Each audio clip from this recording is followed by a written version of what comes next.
Well, let's go to our senior U.S. correspondent, Mike Wagenheim in New York City. And Mike, as I mentioned, certainly topping Aviv Kokhavi's agenda in Washington is the Iran nuclear threat, as we just heard. But the Biden administration has its concerns as well, especially the security situation in the West Bank.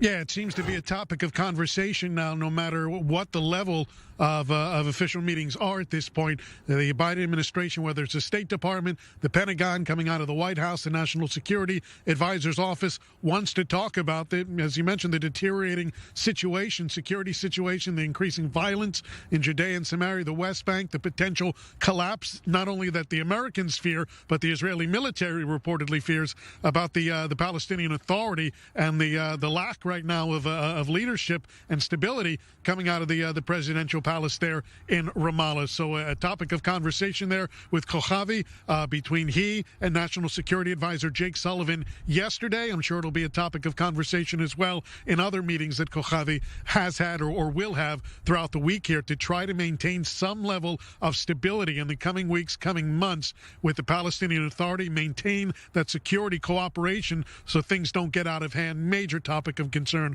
right now coming out of the Biden admin. Right, and as you're talking, Mike, we're seeing Kokhavi in his, we should stress, his final visit in that role to Washington, D.C., getting a bit of an honor from his U.S. military counterparts.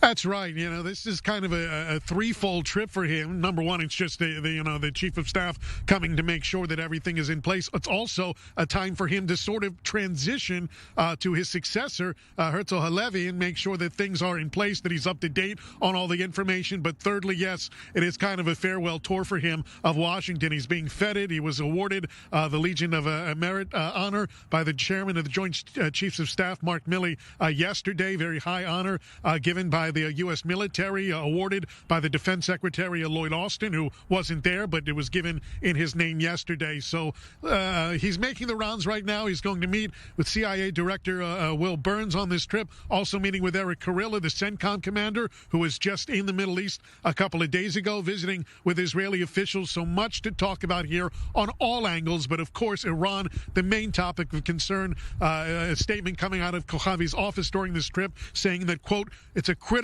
point in time and it requires the acceleration of operational plans against Iran and its proxies. No doubt this will not only be number one for Kokhavi, but also number one for Halevi at the moment he takes over, if not before. Yes, I'm sure as you want to know what that plan B was in case the Iran nuclear talks failed, which they appear to have failed. And what's next as Iran accelerates, of course, its uranium enrichment program to weapons-grade capability. Mike Wagenheim there in New York City. Thank you for that.